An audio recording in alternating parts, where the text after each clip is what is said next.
Hello friends, स्वागत है आपका मेरे यूट्यूब चैनल के अंदर। तो ये हमारा आर्मी का जो पेपर सॉल्यूशन है, आर्मी जीडी ट्रेडमैन, ठीक है। तो इन दोनों का पेपर सॉल्यूशन का हमारा ये 7वें नंबर का पार्ट है। इससे पहले हमने 6 पार्ट्स बना रखे हैं। यदि आप उसे देखना चाहते हैं तो फुल प्लेलिस्ट की लिंक आपको डिस्क्रिप्शन में मिल जाएगी, उसके ज़रिए आप देख सकते हैं। चलिए शुरुआत करते हैं। यहाँ पर मैं आपको हमारा पहला पार्ट्स होगा, यानी कि भाग 1 होगा, उसमें सामान्य गणित की बात करेंगे, और भाग 2 में हम रीजनिंग की बात करेंगे, ठीक है। सामान्य गणित के 15 क्वेश्चन होंगे और रीजनिंग के 5 क्वेश्चन होंगे। हर एक क्वेश्चन के 2 मार्क होंगे। आपको क्या करना है, पेपर देना है, आपको भी पेपर देना है, और आपको हमें कमेंट करके बताना है कि आपको इसमें से कितने प्रश्न राइट हुए हैं। चलो बढ़ते आगे। देखो हमारा पहला क्वेश्चन है, यदि x/2 माइनस x/3 बराबर 4, तब x क्या है। x की वैल्यू हमें निकालनी है। तो x/2 माइनस x/3, यानी कि इसे मैं 3x माइनस 2x बटे में 6 लिख सकता हूँ। वो कितना है, 4 है, ठीक है। 3 को यहाँ पे जाने दिया, 2 को यहाँ पे जाने दिया। अब क्या किया, अब 3x में से 2x जाएगा तो x बटे में 6 बराबर 4 आएगा। तो x बराबर कितना आएगा, 6 चौक 24। तो ऑप्शन नंबर डी हमारा 24 हमारा सही आंसर होगा। चलो आगे बढ़ते हैं। दूसरे नंबर का क्वेश्चन है, किसी ऋणात्मक पूर्णांक का वर्ग, ऋणात्मक पूर्णांक जो भी कोई होता है उसका वर्ग हमेशा धनात्मक होता है, ठीक है। तो ऑप्शन नंबर सी हमारा सही होगा। ऋणात्मक पूर्णांक कोई भी हो उसका वर्ग हमेशा धनात्मक होता है। चलो आगे बढ़े। अगला है, एक त्रिभुज का आधार 5 सेंटीमीटर है, उसकी ऊंचाई 8 सेंटीमीटर है, तो उसका क्षेत्रफल कितना होगा। उसका क्षेत्रफल निकालना है। त्रिभुज का आधार दिया हुआ है, ऊंचाई दी हुई है, तो उसका क्षेत्रफल, कोई भी त्रिभुज होता है उसका क्षेत्रफल कितना होता है, 1/2 जो आधार और उसका गुणा ऊंचाई, ठीक है। तो आधार गुणा ऊंचाई क्या होती है, एक 1/2 आधार गुणा ऊंचाई उसका क्षेत्रफल होता है। ये फॉर्मूला आपको याद कर लेना है, ठीक है। बस वैल्यू पुट करनी है। आधार कितना है, तो आधार मेरे दोस्त यहाँ पे हमारा 5 सेंटीमीटर है और ऊंचाई है हमारे 8 सेंटीमीटर, ठीक है। तो 2 से ये 4 बचेगा, बचा क्या, 5 गुणा 4 यानी कि 20 सेंटीमीटर स्क्वायर। ये क्या होगा, त्रिकोण का क्षेत्रफल होगा। चलो अगला है, यदि किसी वृत्त का क्षेत्रफल 154 मीटर स्क्वायर है तो उसकी त्रिज्या क्या होगी। वृत्त का क्षेत्रफल कितना होता है, आपको फॉर्मूला पता है, तो पाई आर स्क्वायर होता है, और ये पाई आर स्क्वायर के बराबर क्या है, 154 है, ठीक है। चलो तो आर स्क्वायर बराबर कितना होगा, तो 154 बटे में पाई, समझ में आया। अब पाई की वैल्यू आप जानते हैं कितनी होती है, 22/7। तो 22/7 करेंगे तो 7 यहाँ पे जाएगा, तो बचेगा क्या, तो 22 और ऊपर आएगा 7, ठीक है। तो 22 से ये कितनी बार जाएगा, 7 बार, और आर स्क्वायर बराबर 7 गुणा 7 होगा, तो आर बराबर कितना होगा, 7 होगा, ठीक है। तो ऑप्शन नंबर बी यहाँ पे हमारा सही होगा। चलो आगे बढ़ते हैं। अगला क्वेश्चन है, 42 सेंटीमीटर व्यास वाले वृत्त की परिधि तथा क्षेत्रफल निकालना है। 42 सेंटीमीटर व्यास वाले वृत्त की परिधि तथा क्षेत्रफल। व्यास कितना है, यानी कि डी हमारे पास 42 सेंटीमीटर है, तो त्रिज्या उसकी आधी होगी, तो 21 सेंटीमीटर क्या होगी, त्रिज्या होगी। अब वृत्त की परिधि, तो वृत्त की परिधि कितनी होती है, तो 2πr बराबर वृत्त की परिधि होती है, तो 2 गुणा 22/7 गुणा 21।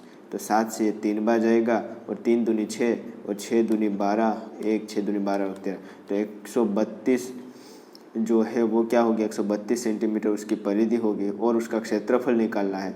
तो क्या करेंगे, पाई आर स्क्वायर में हम आर की वैल्यू पुट कर देंगे। ये क्या है, वृत्त का क्षेत्रफल। तो 22/7 गुणा आर स्क्वायर कितना है, 21 गुणा 21 करने से आर स्क्वायर निकल जाएगा, यहाँ से 3 बार जाएगा। अब 21 का हम 3 के साथ गुणा करेंगे तो 63, और 63 का हम 22 के साथ गुणा करेंगे, 22 दिया 66, 6 यहाँ पे आएगा, 22 6 128, 22 6 कितना होता है, 22 6 6 दूनी 12, 1 6 दूनी 12, 132, 132 और 6 138, तो 138 होता है, यानी कि ये क्या होगा, हमारा क्षेत्रफल होगा, और 132 क्या है, हमारा परिधि होगी। ऑप्शन नंबर सी मैच होता है, इसलिए सी हमारा सही आंसर होगा। चलो आगे बढ़ते हैं। इसी प्रकार से यदि आपको वीडियो पसंद पड़े तो चैनल को सब्सक्राइब कर दीजिए, ज़्यादा से ज़्यादा लोगों को ये वीडियो शेयर करना है, ठीक है। अब आगे बढ़ते हैं। ए बी सी तीनों एक कार्य को 10 दिन में करते हैं। ए बी और सी ये तीनों एक कार्य को 10 दिन में करते हैं। चलो ठीक है, ए व सी 15 दिन में करते हैं। अब बी भाई निकल जाता है। यदि ए और सी कार्य करते हैं तो उसे 15 दिन में करते हैं, तो बी अकेला उस कार्य को कितना दिन में करेगा। तो हमें क्या सबसे पहले एफिशिएंसी निकालनी होगी, यानी कि ए बी सी द्वारा 10 दिन में कार्य किया जाता है तो उसकी एफिशिएंसी कितनी होगी। ए प्लस सी द्वारा 15 दिन में कार्य किया जाता है तो उसकी एफिशिएंसी कितनी होगी। एफिशिएंसी यानी कि कार्यक्षमता। अब कार्यक्षमता निकालने के लिए सबसे पहले हमारे पास क्या होना चाहिए, टोटल वर्क होना चाहिए। ठीक है, तो ये टोटल वर्क हम कितना रखेंगे, इन दोनों के एलसीएम के बराबर हम टोटल वर्क रखेंगे। ठीक है, तो एलसीएम कितना होगा, 30 होगा। तो मान लो कि इसे 30 जितना काम करना है। ठीक है, अब देखो ए बी सी 10 दिन में कार्य पूरा करते हैं, उसे 30 दिन में कार्य करना है। ठीक है, 30 दिन जितना कार्य करना है, तो यानी कि वो एक दिन में कितना कार्य करेगा, 3 कार्य करेगा। ये एक दिन में 2 कार्य करेगा। अब समझ में आया। अब हमें क्या निकल जाएगा, बी अकेले का फाइंड करना है। तो ए और सी एक दिन में 2 जितने काम करते हैं, ए बी सी एक दिन में 3 जितने काम करते हैं। तो यहाँ से मैं ए और सी की वैल्यू यहाँ पे रख दूँ तो 2 + बी बराबर 3 मैं ऐसा लिख सकता हूँ। तो बी अकेला एक दिन में कितना कार्य करेगा, 1 जितना कार्य करेगा। ठीक है, तो अब क्या करना है, बी अकेला उस कार्य को कितना दिन में, ये एक दिन में 1 जितना कार्य करता है, 30 दिन में कितना कार्य करेगा, 30 दिन, जो 30 जितना कार्य है वो 30 दिन में करेगा। ऑप्शन नंबर बी यहाँ पे हमारा सही होगा। चलो आगे बढ़े। अगला है कमरे की लंबाई। कमरे की लंबाई 6 मीटर, चौड़ाई 10 मीटर तथा ऊंचाई 5 मीटर है। यदि दीवारों पर 10 रुपये प्रति मीटर स्क्वायर की दर से पेंट कराना हो तो कुल व्यय कितना होगा। क्या करना है, 10 रुपये प्रति मीटर स्क्वायर की दर से हमें पेंट करना। तो सबसे पहले हमें दीवारों का क्षेत्रफल निकालना होगा, यानी कि ये जो कमरा है उसका क्षेत्रफल कितना होगा, तो 2L/B, B/H और H/L, ये क्या होगा, कमरे का क्षेत्रफल होगा। ठीक है, अब आपको क्या करना है, L कितनी है 6, तो 6 गुणा B कितनी है 10 प्लस 10 गुणा 5 प्लस 5 गुणा 6, यानी कि 6 दान 60 प्लस 50 प्लस 30 कितना होता है, 5 और 3 8, 8 और 6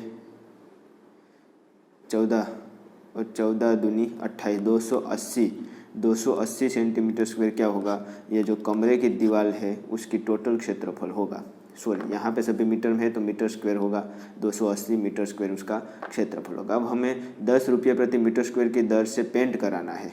ठीक है, तो 280 है, उसका गुणा हम 10 कर देंगे, यानी कि 1 मीटर स्क्वायर में वो 10 रुपया लगाएगा, तो 280 में वो कितना लगाएगा, 280 गुणा 10, यानी कि 2800 रुपये का उसका खर्चा होगा। ऑप्शन नंबर सी यहाँ पे हमारा सही होगा। चलो अब क्या है, इसका मान हमें ज्ञात करना है। यहाँ पे क्या है, आधार समान है, क्या है, आधार समान है, तो घातों का क्या करेंगे, योग करेंगे। क्या करेंगे, योग करेंगे, यानी कि 9 की क्या हो घात हो जाएगी, 8 घात हो जाएगी। ऑप्शन नंबर बी यहाँ पे हमारा सही होगा। चलो यदि 140 का 30%, 840 का x% हो तो x का मान हमें ज्ञात करना है। चलो 140 है, उसका 30% यानी उसका गुणा 30/100, वो क्या है 840 है, उसके x% के बराबर है। तो इस प्रकार से मैं लिख सकता हूँ। ठीक है, चलो यहाँ से ये 2 0 चले जाएंगे, यहाँ से क्या जाएगा, 1 0 चला जाएगा, या फिर मान लो चलो पूरा का पूरा 100 दोनों तरफ से निकाल दो। ठीक है, यहाँ से 1 0 चला जाएगा और 3 से ये कितनी बार जाएगा, 3 से ये 28 बार जाएगा। ठीक है, अब 28 से ये कितनी बार जाएगा, 5 बार जाएगा, तो x कितना होगा हमारे पास, 5 होगा। तो ऑप्शन नंबर डी यहाँ पे हमारा, सॉरी ऑप्शन नंबर ए यहाँ पे हमारा सही होगा। ठीक है, चलो आगे बढ़ते हैं। अगला है 3x - 1 बराबर 20 है। क्या है, तो x - 1 की वैल्यू हमें चाहिए। सिंपल है, 3x - 1 बराबर हमारे पास 20 है, तो यहाँ से हमें x की वैल्यू निकल जाएगी। तो x बराबर 21/3, तो x बराबर कितना आएगा, 7 आएगा। x की वैल्यू बस यहाँ पे रखनी है, तो 7 - 1 कितना होगा हमारे पास, 6 होगा। ठीक है, तो ऑप्शन नंबर सी यहाँ पे हमारा सही होगा। चलो अगला है, दी गई भिन्नों का सही अवरोही क्रम कौन सा है। इसमें से कौन सा अवरोही क्रम में लिखा हुआ। अब आपको पता होना चाहिए कि अवरोही क्रम किसे कहते हैं। तो अवरोही क्रम किसे कहते हैं मेरे दोस्त, अवरोही क्रम इसे कहते हैं, समझ लो। और आरोही क्रम पूछे तो आरोही क्रम किसे कहते हैं, आरोही क्रम इसे कहते हैं। तो यहाँ पे सबसे पहले कौन सी संख्या बड़ी आएगी, उसके बाद छोटी, उससे छोटी, उससे छोटी, यानी कि बड़ी से संख्या छोटी होती जाएगी। यानी कि यहाँ से लिखने की शुरुआत करनी है और यहाँ पे सबसे पहले कौन सी आनी चाहिए, बड़ी संख्या होनी चाहिए। अब ये वाली संख्या है तो इसको अवरोही क्रम में लिखना है। तो इसमें से कौन सा क्रम, इसका अवरोही क्रम है, यानी कि पहले कौन सी संख्या होनी चाहिए, सबसे बड़ी संख्या होनी चाहिए। यदि दो संख्याओं का कंपैरिजन करें, अब इन दोनों का हम कंपैरिजन करेंगे, इन दोनों में से कौन सी बड़ी है। तो ये होती है 33, अज्ञात 33, और ये होती है 8 5 40। तो ये वाली संख्या बड़ी है, यानी कि 5/11 है वो 3/8 के पहले पहले होनी चाहिए, लेकिन यहाँ पे है नहीं, तभी वो अवरोही क्रम में लिखा जाएगा, यानी कि ऑप्शन नंबर ए हमारा गलत होगा। उसी प्रकार से 19 दिया 63 और 8 9 72, तो 72 बड़ी है, यानी कि 9/19 बड़ी है 3/8 से, तो बड़ी संख्या पहले होनी चाहिए, यानी कि ये भी नहीं है। यहाँ पे देखेंगे तो 19 5 95 और 11 9 99, यानी कि यहाँ पे 9/19 बड़ी है, तो ये वाली संख्या जो है सबसे पहले होनी चाहिए, लेकिन ये भी नहीं है। ठीक है, तभी हम अवरोही क्रम में लिख सकते हैं, यानी कि वो ए बी सी में से कोई नहीं, ऑप्शन नंबर डी हमारा सही होगा। ठीक है, चलो आगे बढ़ेंगे। अगला है प्रश्न चिन्ह के स्थान पर कौन सा अंक आएगा। देखो, सबसे पहले हम बोर्डमस के नियम के हिसाब से जो कंस के अंदर जो भी संख्या उसका हम क्या करेंगे, सिंप्लीफिकेशन करेंगे। यहाँ पे 12 + 12 + 12 + 12, यानी कि 12 4 बार है, 12 चौक 48 होता है, तो 48 × 12 × 12 बराबर क्या है, प्रश्न चिन्ह के स्थान पर हम x रख देते जो हमें फाइंड करना है। ठीक है, तो x गुणा क्या है, 48 है। 48 यहाँ से चला जाएगा क्योंकि सभी दोनों तरफ गुणाकार में है, तो x बराबर कितना आएगा, 12 × 12 यानी कि 144 आएगा। ऑप्शन नंबर सी यहाँ पे हमारा सही होगा। चलो आगे बढ़ते हैं। अगला है आसान है, देखो 6/3 समानुपात x/4। ठीक है, तो 6/3 को हम 6/3 लिख सकते हैं, समानुपात यानी कि बराबर x/4। 3 से ये 2 बार जाएगा तो x बराबर कितना होगा, 8 होगा। तो ऑप्शन नंबर बी यहाँ पे हमारा सही होगा।